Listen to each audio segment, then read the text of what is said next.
Welcome to the Common Good Podcast, a conversation about the significance of place, eliminating economic isolation, and the structure of belonging. My name is Rabbi Miriam Terlinchamp, and in this episode, Joey Taylor and I speak with Rabbi Adina Allen about creativity and belonging on this first day of Shavuot, which is a Jewish holiday that celebrates the revelation of the Ten Commandments. Adina is a spiritual leader, writer, and educator who believes in the power of our inherent creativity. She is the co-founder and creative director of Jewish Studio Project, a national organization that cultivates creativity as a practice for spiritual connection and social transformation. Now, if you've ever been with me in a meeting, you may think I'm taking detailed notes, and I sort of am. If you were able to see what was on the paper, you would see colors and shapes and quotations, lots of florid details. And what I'm doing is allowing the interaction to inspire some sort of creative product. In fact, I've discovered that this is the primary way I'm able to be fully present to what's happening in front of me. For today, inspired by the work of JSP, we'd like to invite you to do the same. Perhaps for this conversation, you can go grab pen and paper, or maybe drawing or painting supplies, or maybe just the sticks and leaves that are outside your door. Then, as you listen, we invite you to allow whatever is striking you to take shape and form with the materials you've chosen. Let's begin. Welcome, Rabbi Adina Allen. We are so happy to have you here. Both Joey and myself totally fangirl over you and the amazing work that you do. So we're wondering if you could just start us off by telling us who you are and this amazing project that you've built and what it looks like. Sure. Great to be here. So I'm a rabbi and the co-founder and creative director of an organization called Jewish Studio Project. I'm based here on Ohlone land in Berkeley, California, but the work really reaches nationally and internationally. Our mission is to cultivate creativity as a Jewish practice for spiritual connection and for social transformation. And our big vision, our big audacious, bold vision is to live in a world in which each and every person feels connected to their inherent creativity, which we deeply believe exists within all of us, even when we live within a society, I think, that tells us otherwise. Could you make the connection between belonging and creativity? How is creativity a means for cultivating belonging? Yeah, I think there's a really deep and profound connection between creativity and belonging. And maybe I'll start with just a little vignette from my own life by way of introduction to that topic. The work of Jewish Studio Project is based on the work of my mom, Pat Allen, who is a leader in the field of art therapy. I grew up in an art studio. An art studio was the biggest room in our house growing up. And I also grew up in the communal studios that she and her colleagues founded in Chicago called the Open Studio Project. And in the sort of upwardly mobile suburban town that I lived in, the studio was the place where everyone belonged. It was the place where all of the raw and messy and glittery and bold and confusing and maybe too extra for other settings parts of self could be expressed, could be explored, could be played with and danced with. It's where everything was allowed. So the studio for me was a place where all of me belonged. That's sort of what I was taught growing up, and where friends, colleagues, neighbors could come and all of them belonged too, and we could belong to ourselves together in that space. I love the idea that all of you belongs in a studio. And then as an artist myself, I think that there's elements of what is art and what is creativity. They're not necessarily the same things. How does that sort of play into that idea of communal belonging and everything belonging? Yeah, I think there's definitely a difference between art and creativity, although they're obviously intimately connected. I want to return just to that idea, just to say it again, that I think creativity is something that exists within all of us. And I think that we live within a culture that deeply disconnects us from this truth. We feel that we need, or we're told that we need a certain skill set, a certain aptitude. We have to have taken certain classes to be able to be creative, right? We've even made a whole class of people known as creatives. Certainly here near Silicon Valley, that is true. But I think creativity is really the seat of our deepest power. I think when we're in touch with our creativity, that is the place where, in my theology, where God, the divine, something bigger and beyond ourselves, is able to access. We're able to access that and partner with that greater force. And then art making as sort of like an expression of our creativity I think is a way not just to express, but also to explore the many parts of self. I often joke the tagline of Jewish Studio Project is, have you made art about it yet? That question, right? This was the most common question that my mom would ask me growing up when I'd go to her with a problem and need something I was figuring out, like in middle school, something with a friend or something that felt like a huge deal. And she would just say, well, have you made art about it yet? Which I have to say was super annoying at the time and now has become sort of the tagline of my life's work. But the idea that touching in on our creativity, and there's lots of ways to do that, but one way is through working with materials, through art making,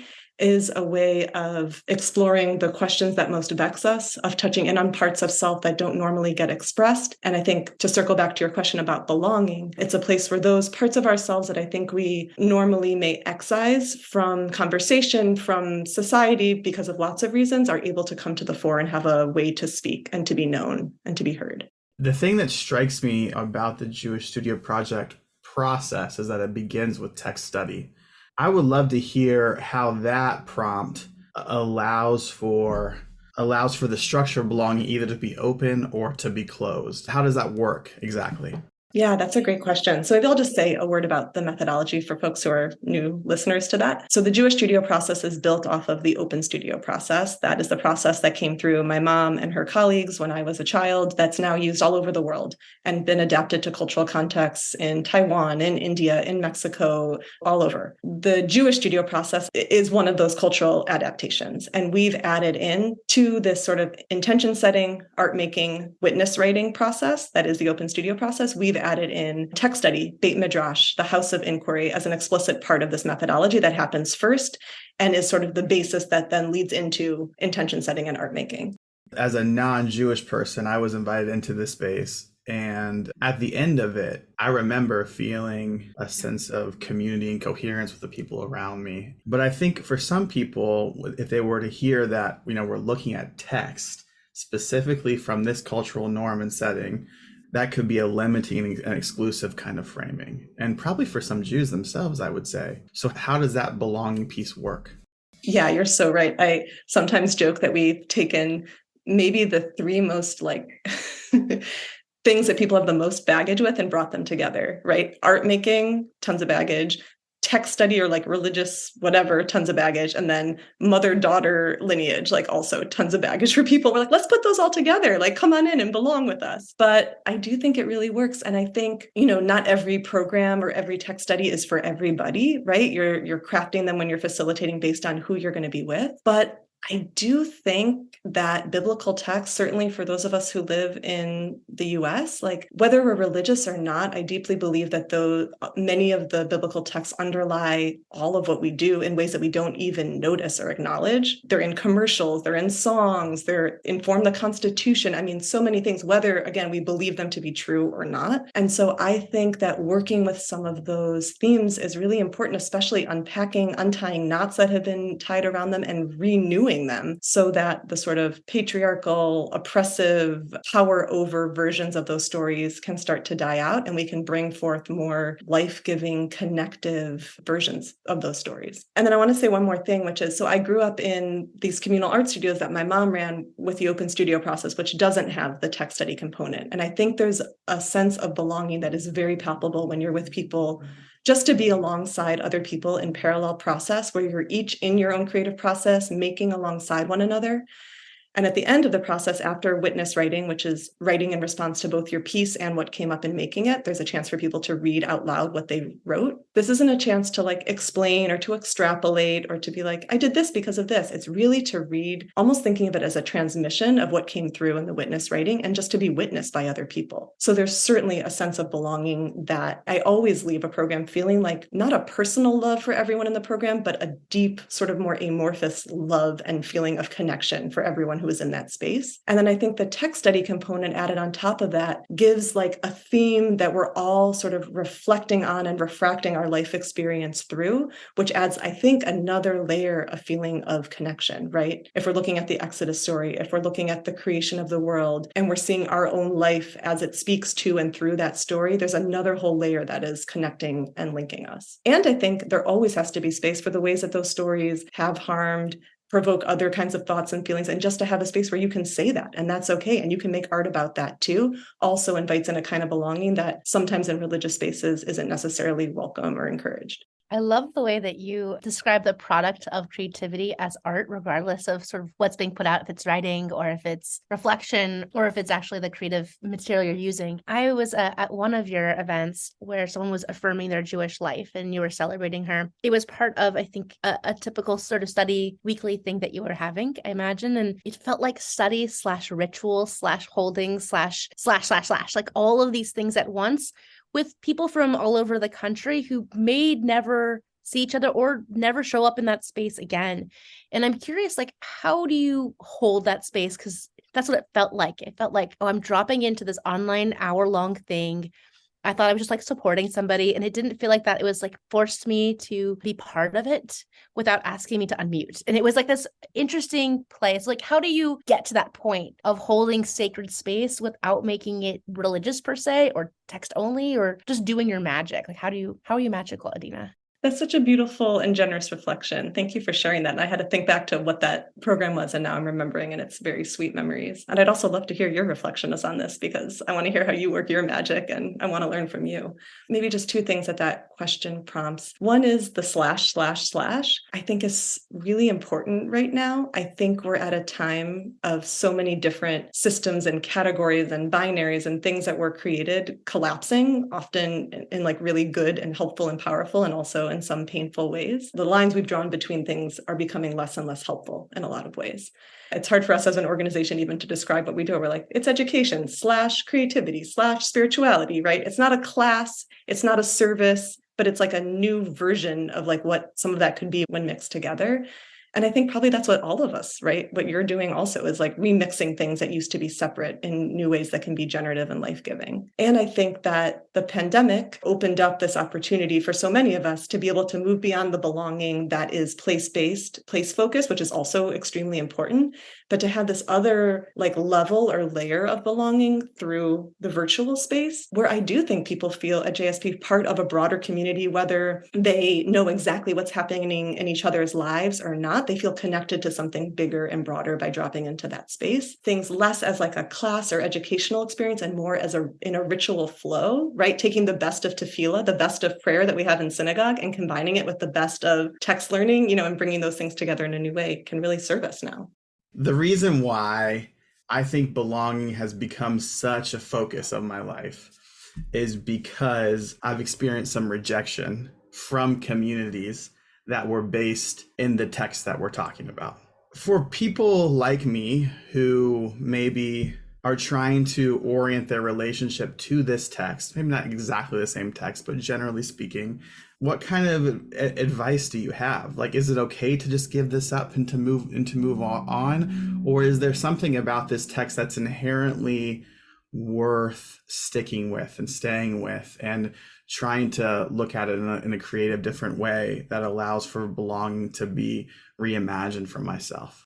Yeah, that's such an important question. And I think probably the answer is unique to each person and what they need. So I don't think there's a one overarching prescription. I can just say what I found. I also have felt rejected by my tradition, certainly by Judaism. I'm the daughter of a convert. I mean, there's all kinds of things that I felt outside of, been made to feel other. And I think probably unfortunately, that may be the united experience for everyone within any faith tradition, right? Everyone's been made to feel outside at some point. And I think if there is, which I think there was for me, and I wonder if there is for you, like some inkling of longing or desire, I think there could have been something there for me. And I'm sad that that was taken away or that wasn't made possible. I hope that JSP is like one space of many where people can find their way back in, where there's an openness to explore, where there isn't someone in the front of the room telling you what this text means and it means something other than what you and your own deep, wise intuition and embodied knowing know to be true. And I think that by bringing together the creative process part with the text study part, it allows for not only an intellectual back and forth, which I think certainly in a lot of Jewish settings can get very smart, debating, like sharp ideas, right? There's even a metaphor in Jewish tradition for that process of chavruta, of paired study, being like sharpening knives with each other. I think that's a very male masculine metaphor, but I think there's ways that gets to soften and deepen and open through art making, so that the ideas, the places that it touches in you that you didn't even intellectually know to be there, have a chance to come to the fore and see like, ooh, where does that sadness sit? And what knots is this tied up in? And you get to work on that for yourself in the company of other people. So I just want to emphasize again, I think interacting through text study can be really helpful. And I think in a lot of ways, as a society, we don't actually know how to be together. I think we can see that in all kinds of ways in like every news headline. And I think that parallel process is actually like something we need to like return to, right? That's what kids do in the sandbox when they're younger. They parallel play. I think we need more opportunities to just be alongside one another in the same space without actually having to interact. And that can sort of build our ability to know how to be together. If you haven't yet, now's the time to pick up your art making materials. We invited Adina to lead us by sharing a prompt she created for Shavuot. So this is a prompt, whether you're a listener who observes the holiday of Shavuot or not. I hope this prompt can be useful as a way to just think about what are those first fruits coming from your creative process and what is a way to offer them as an act of care and generosity. Shavuot is a holiday not only of revelation, of receiving Torah, of receiving the new wisdom that's ours to receive this year, but it's also a time of offering out. Agriculturally, it was a holiday when we celebrated the first fruits that are appearing on the trees, those like tender buds and beautiful blossoms that have turned into plump, delicious fruit. And we honor that first yield from the garden, which emerges despite our thoughts that maybe nothing would come up and maybe all our watering was in vain. All those prayers that we were offering, they've come to fruition. So on Shavuot, we take those soft and shiny and this like colorful bounty, and we offer it up as a gift, as an act of surrender, of humility, of love, rather than just immediately go in and indulge and devour. So in that way, this is a time in the calendar of reciprocity and generosity through which we can really renew our relationship with life and the more than human world. So with any materials that you have on hand, it could be pen and paper, it could be drawing and painting supplies, it could be sticks and leaves outside your door, just to name a few. The prompt is to tap into the first fruits of your creative process and create something to offer out. Whether you think of this as a gift of gratitude to God or to the universe or to the earth, to your community, to your ancestors, or even just to your own deep soul. Invite you to engage in the creative process with the intention of making something as a gift to be given, and then to give it, to leave it at the base of the tree outside your window, to send it as a note to a friend, or maybe to tuck it into your nightstand as a gift for yourself. If you'd like to spend a little more time with the prompts or the art making process, you can press pause and check out the show notes for a PDF of the prompt for creating a sacred offering of the first fruits of your creative process. You're also more than welcome to continue to create as you listen to the remainder of the conversation. So this week is Shavuot. It's the holiday where we receive the Torah, the 10 Commandments, and we honor this holiday in all kinds of ways. One is study, right? One is being with friends. One is eating dairy products. And of all the different kinds of like complicated elements of what the story means and how the different kind of pathways go, I just thought since we've got two rabbis on the podcast today, we could just talk a little briefly about sort of the things that we accept and things that we reject. Like I'm very taken by the text that we study for this from Leviticus about how we have to leave the corners of our field left to be gathered by other people, and that there shall be no poor and strangers among us because they'll be coming to our fields. I'm curious what your own relationship is to this text and if it's meaningful to you. I'm now studying some basic things about Jewish conversion and the early sort of studies about them, that the one thing we're supposed to teach is this exact practice, which we really only see practiced by Ruth, which we also honor in this holiday. And I'm just curious what it means to care for the vulnerable for you and for JSP and the work you're doing and your relationship to any of that part of this holiday.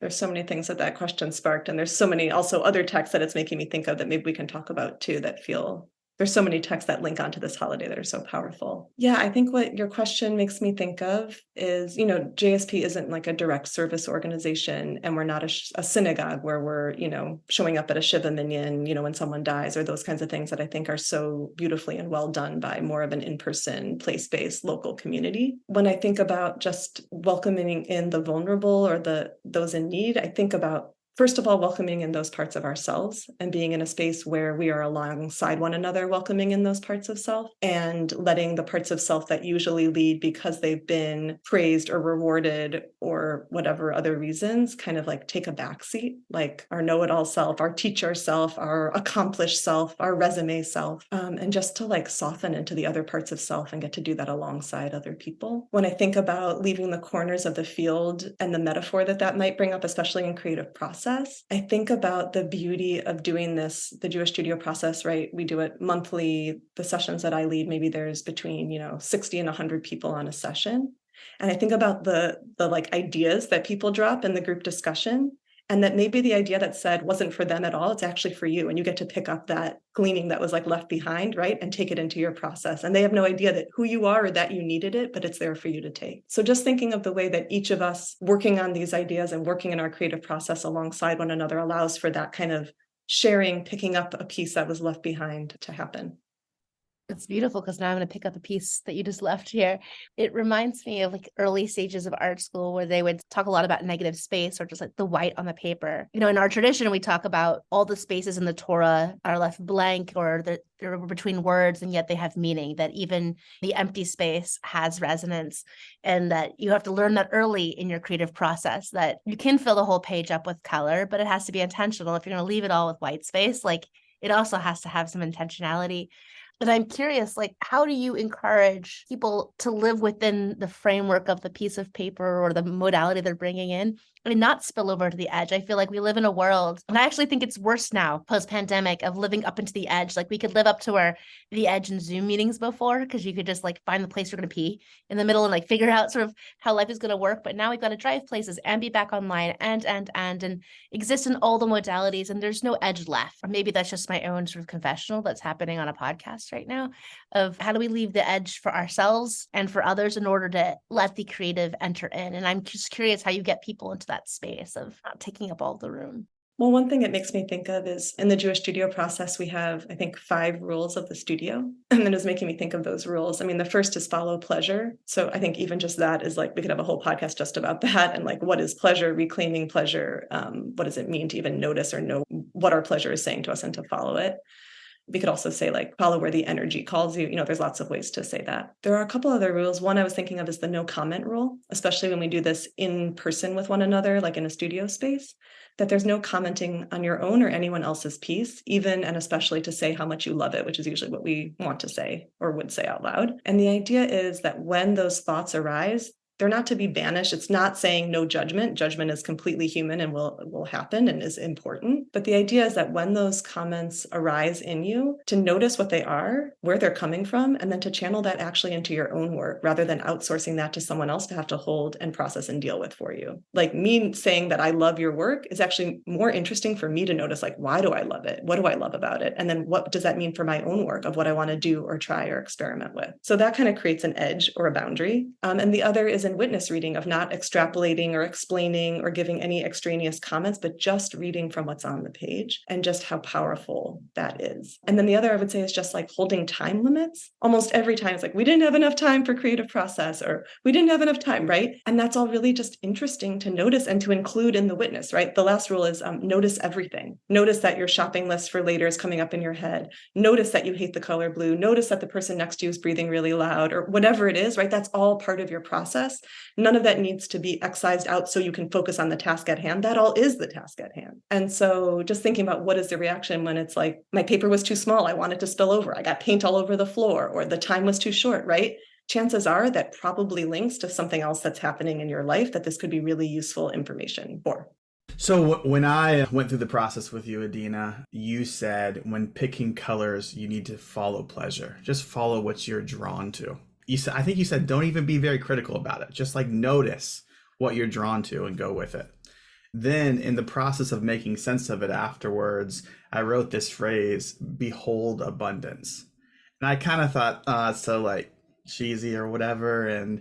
But since then, that's a phrase that comes up for me all the time. In fact, I just did this series of storytelling events with some high schoolers in Cincinnati, and they had to write down their personal mantra. And I told them my personal mantra was behold abundance. There's something there that feels so permissive to like put your skeptical mind on hold for a second and just engage with, what does this look like for you? What does it feel like for you to make a decision based purely on what you're drawn to and what's pleasurable in this moment?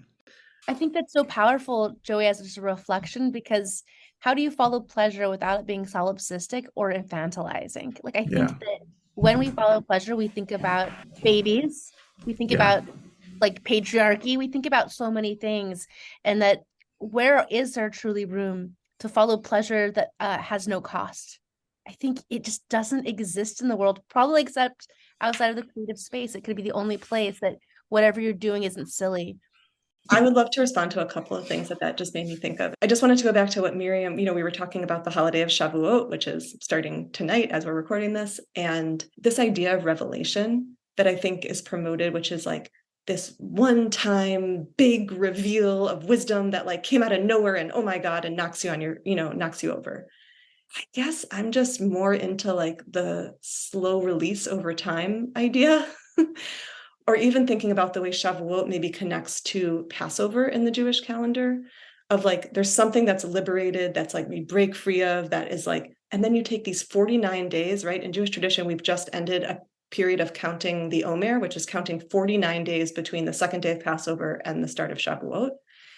That it takes time and a journey to actually integrate the lessons of liberation, to actually live into that liberation so that this new wisdom can come through. I don't think it comes out of nowhere. I think it comes from that 49-day journey. And so what I wanted to say, Joy, to what you were saying is so often folks will be in a, do a one-off workshop maybe with us and then be like, oh, my piece is ugly or stupid, or I don't like it, or I'm embarrassed by it, or my writing is not good. And I really encourage folks, I mean, you're entitled to do whatever you want with what you created, it's yours, but to experiment with sitting with it, like keeping it on your desk or somewhere that you can refer back to it. And I was just thinking of, like you just lifting up what you said about what has now become a mantra that like maybe seemed trite or seemed like unimportant, and actually, as you've sat with it, has become like a really beautiful kernel of wisdom that came through you in that session that you're now sharing with other people.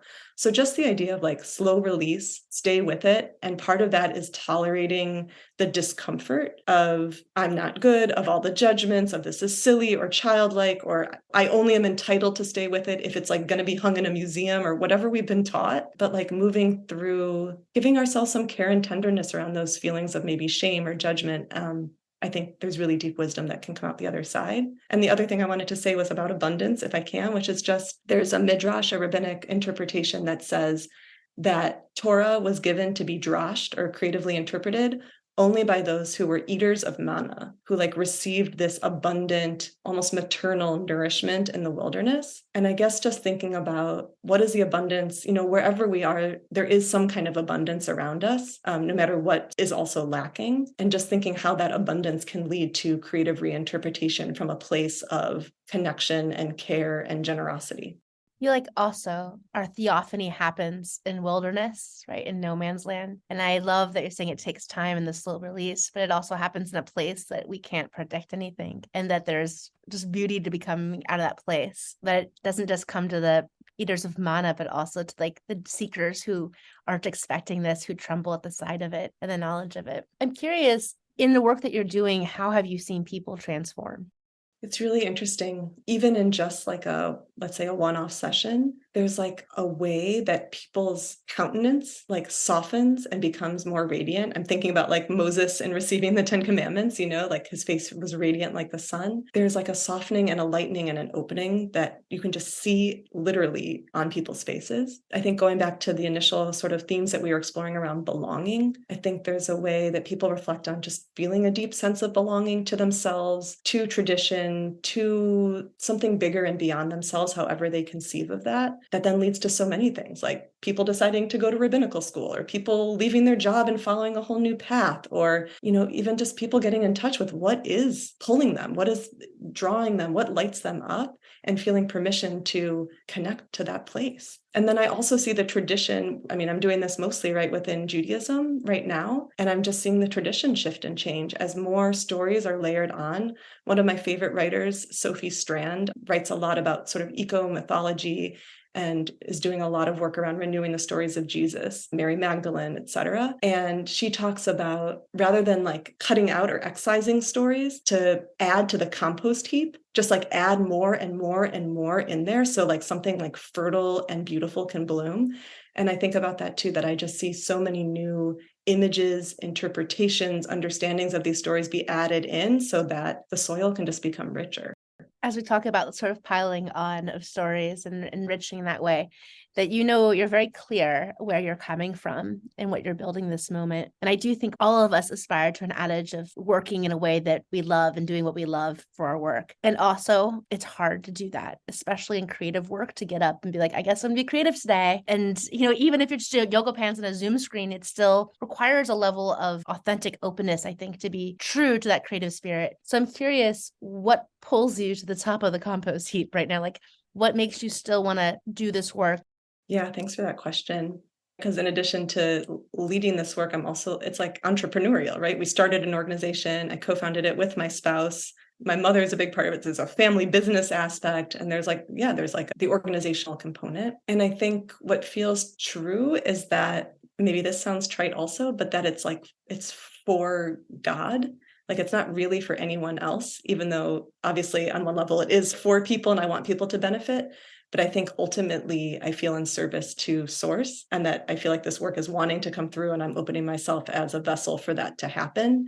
And I think as long as I feel connected to that place, which I don't always, it really flows and feels energizing and life-giving. When inevitably I get to the place that becomes more about ego or more about an idea that sounds really good or makes sense, but actually isn't where the energy is flowing, it just starts to shut down, and it becomes too hard, or it becomes like dull, or it becomes oppressive. So I think staying in service to source and staying open to, and I think the fact that I feel really blessed to get to practice this methodology in doing the work helps. And of course, it doesn't always feel that way. So I think, again, learning to practice staying with the discomfort for the times when it's like, I'm really not feeling it. Like, I don't have any ideas. I'm tapped dry, and then doing what I need, which is usually going into nature as a way to regenerate and regroup and feel the connection that really is always there in the more than human world, that is always waiting to embrace us and remind us that we belong always. I was reflecting on the process and then one of the rules, and sensing a little bit of tension in between the process and one of the rules.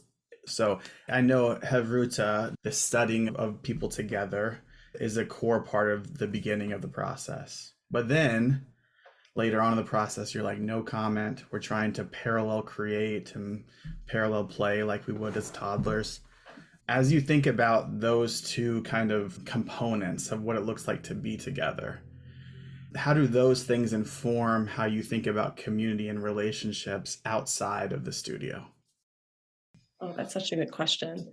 I want to say one thing, which is I just really appreciate your noticing of that, these like different dynamics and ways of being together. And I think that's part of what makes the process work. And there have been folks, even in our training program, who have wondered, should we just have no comment the whole time? Is it confusing to be like, well, I'm commenting on the ideas, but then I'm not commenting? And I think it's actually really, really important to have these many different forms of being together.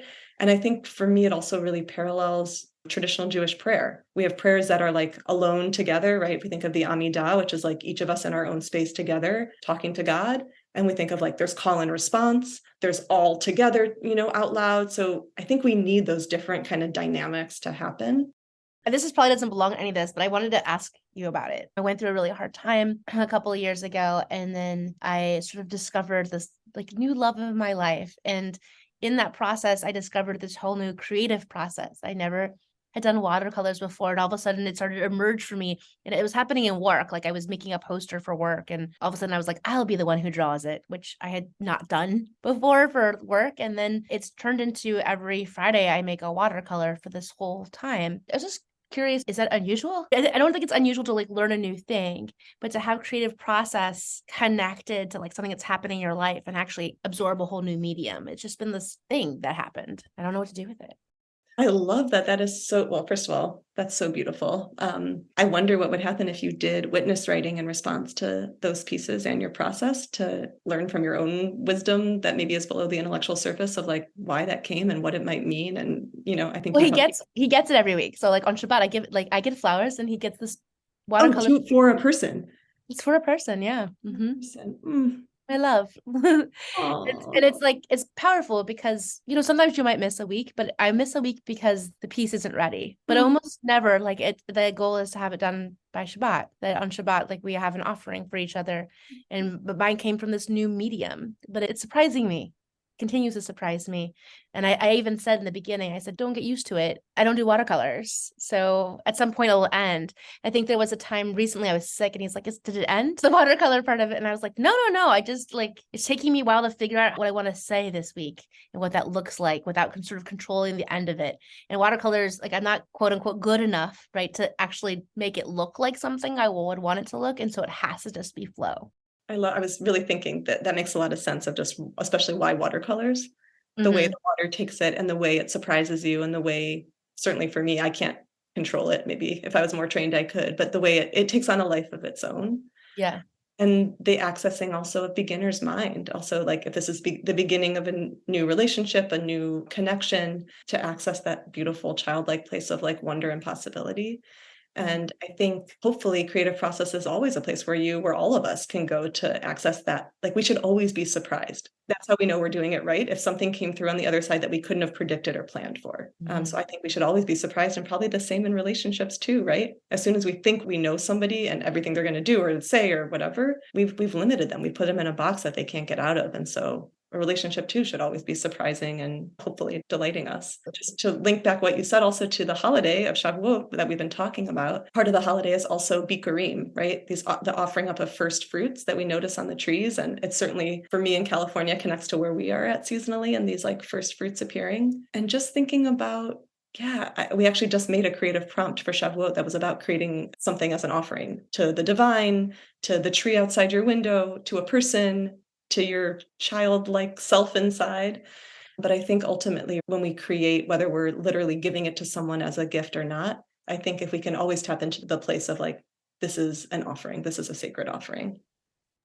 Thank you for that. It was a great analysis. But I also think the idea that art is an offering and full stop, it's not something just to be this object that's venerated and behind a frame, but it is living in its own way and just what's being offered, and to be careful about who and how you offer it. I think about how many children come home with the stack of just drawings, and how do you select which ones goes on the fridge? And I always pick not the ones that I necessarily like visually the best from the kids. I always pick the ones that they have the story around, or they can describe to me where they're coming from, or they seem to have an emotional connection to. That's what I want on my fridge.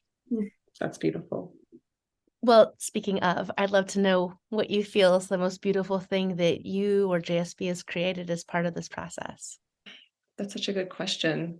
There's so many things that we've created. The first thing that comes to mind is just our team. We're now a 9-person team all across the country. And I just feel like we've created a really beautiful team where people are able to bring their unique gifts and be in an ongoing process of co-creating this organization. And I'm just coming off of, we run a 2-year facilitator training program to train people in being facilitators of the Jewish studio process. We have 11 people out in the field. We just graduated 14, and there's 19 currently in process, and we're about to open up applications for the 4th cohort. But I think that creative facilitator training program and the network that is organically growing from that and that we are intentionally supporting feels really, really beautiful to think about people taking this work into their own communal context, whether it's for young mothers struggling with all the challenges of young motherhood, or folks in recovery, or activists on the front line of social change work, seeing this process continue to grow and develop in their hands in relationship to the communities that they're working with.